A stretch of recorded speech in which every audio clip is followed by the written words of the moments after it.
Good morning, students. Today we'll start this session by recapitulating what we have discussed in the previous session. In the previous session, we discussed what are life processes and what are the different life processes that we will deal in this chapter. Then we discuss what is nutrition, the different modes of nutrition, in which we discuss the autotrophic nutrition in details. We also discuss about photosynthesis. So before starting this session, let me start by asking a question. What is autotrophic and heterotrophic nutrition? And I think everybody knows the answer. The answer is very simple.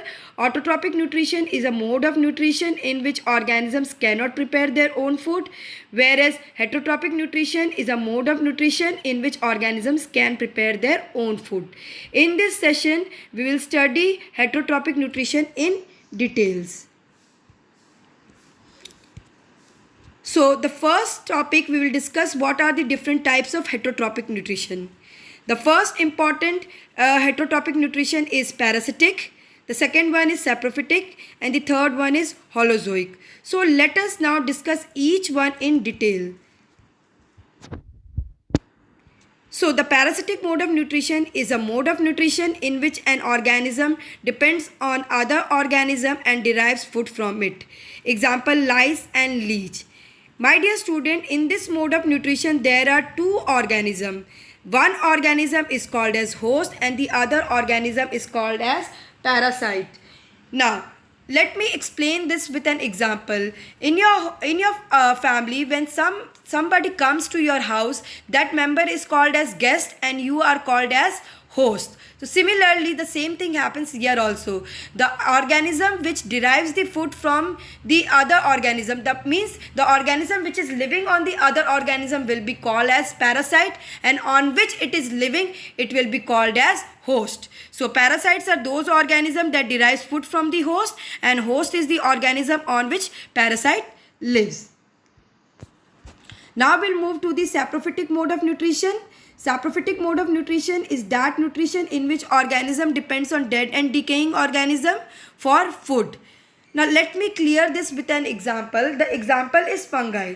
Now what does fungi does? It derives food from the dead and organic matter. Now it will release some enzyme into the dead matter. It will decompose and it will digest the food and it will absorb only the digested food inside the body. That means here the digestion takes place outside the body. It absorbs the food in the liquid form inside the body. So this is the second type of nutrition, that is saprophytic nutrition, in which organism derive food from the dead and decaying organic matter. Now we'll move to the third mode of nutrition, which is the most important nutrition, which is followed by most of the animals. That is holozoic nutrition. It is a mode of nutrition in which organism takes in complex food and they break it down into simpler form so that it can be absorbed by the body. Means here the food which is taken by the body, taken inside the body is a complicated food, complex food. That food cannot be absorbed by the body. That food will be broken down into the simpler form inside the body. Why it will be broken down? So that it can be absorbed by the body and utilized by the body. And this process is this mode of nutrition is known as holozoic nutrition. So my dear student, what is holozoic nutrition? Holozoic nutrition is the mode of nutrition in which organism takes in complex food, break it down into simpler form so that it can be absorbed by the body. Now we'll study the steps involved in holozoic nutrition. There are 5 steps involved in holozoic nutrition. The number 1 step is ingestion. In means to taking in. So ingestion is a process of taking in complex food inside the body. So it is a process of taking in food. The second step is digestion. The complex food which is taken inside the body will be broken down into simpler form. Why it will be broken down? So that it can be absorbed by the body and utilized by the body. So this is the second step, that is digestion. Digestion is breaking of complex food into simpler form. The third step is absorption. Now my dear student, digestion will complete in the small intestine, and from the intestinal wall this digested food will move into the bloodstream. And why it will move into the bloodstream? So that the blood will absorb the digested food and it will supply this digested food to each and every cell. And this process is known as absorption. So absorption is a process in which digested food moves from the intestine into the bloodstream. Then the fourth step is assimilation. Assimilation. Now, my dear student, the digested food has reached to each and every part of the body. Now each and every part of the body will utilize that food for what? For energy, growth, repair of the damaged parts, and to fight against the diseases. This process will be called as assimilation. So assimilation is a process in which digested food is utilized by the body for growth, repair, energy, and to fight against the diseases. And the last step is known as egestion. Egestion means to remove. What will be removed? During the process of digestion, some food remains undigested, and if this undigested food accumulates inside the body, it will harm the body. So that undigested food has to be removed from the body. And how it will be removed? It will be removed by a process called as egestion. Egestion is a process of removing undigested food from the body. So what are the 5 steps in Holozoic nutrition? The 5 steps involved in Holozoic nutrition are: number 1, ingestion; number 2, digestion; number 3, absorption; number 4, assimilation; and number 5, egestion. Now we'll move to the next topic, that is nutrition in amoeba. My dear student, amoeba also follow Holozoic nutrition. That is, it will follow all the 5 steps. Now see the diagram. With the diagram, I will explain how amoeba follows Holozoic nutrition. Before that, let me tell you something about amoeba. Amoeba is an unicellular organism, and this organism whose body is irregular, means it has irregular shape. It does not has a definite shape, and it produces pseudopodia. Now what does pseudopodia mean? Pseudopodia means false feet. Now, pseudopodia has 2 functions. One function, it helps in movement, and the other function is to capture the food. Now, look at the diagram.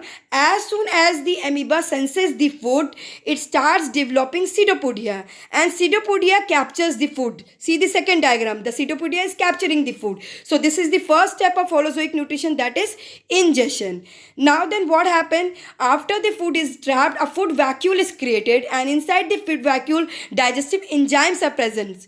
This digestive enzymes break the complex food into simpler form, and the process of digestion takes place. So the second step, that is digestion, is taking place. Then what happened? This digested food will move from the food vacuole into the cytoplasm of the amoeba. The cytoplasm will absorb the food. So the third step, that is absorption, is taking place. Then after that, this absorbed food will be utilized by the body of the amoeba to produce energy for the growth, repair, and to fight against the diseases. So the fourth step, that is assimilation, is taking place. And finally, see the last picture.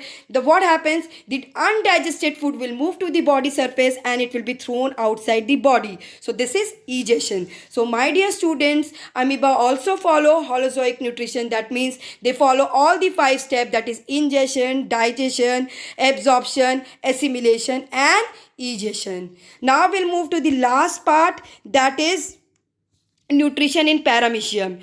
Now paramecium, as comparison to amoeba was having irregular shape. Paramecium has a definite shape. Now, and it takes the food with the help of a specific spot, and this spot is known as cytostome or cell mouth. The food enters inside the body of the paramecium through cell mouth or cytostome. Now, then food will enter, then the digestion will take place, then absorption will take place, then assimilation will take place, and the undigested food will be thrown out of the body. That means paramecium will also follow Holozoic mode of nutrition. Then the question arises, how this food moves towards the cell mouth or cytostome.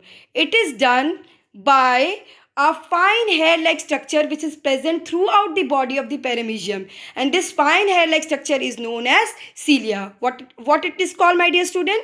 It is called as cilia.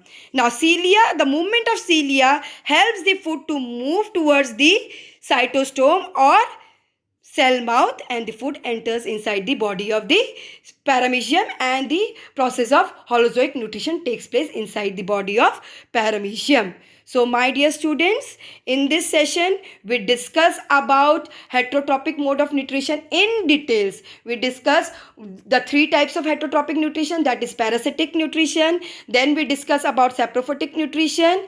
Okay, one thing I forgot to tell you, that parasitic nutrition, fungi comes under parasitic nutrition, but scavengers also feed on dead and decaying organism. Now my question is that whether they will fall under saprophytic mode of nutrition or they will fall under holozoic nutrition. My dear student, scavengers will come under holozoic mode of nutrition. I'll give you the reason why. Because the scavengers, scavengers like hyena and vulture, it is clear, it is sure, for sure they are eating on dead organism, but that doesn't mean that they are saprophytes. Why? I'll give the reason. The reason is that the scavengers which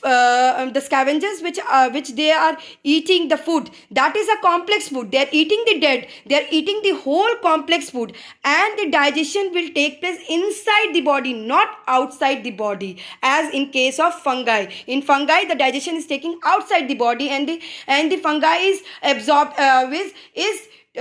taking the digested food inside the body. It is absorbing the digested food inside the body. But in case of vultures and hyena, they are taking the complex food, and the digestion will take place inside the body. Is it clear? So all these scavengers will follow holozoic mode of nutrition.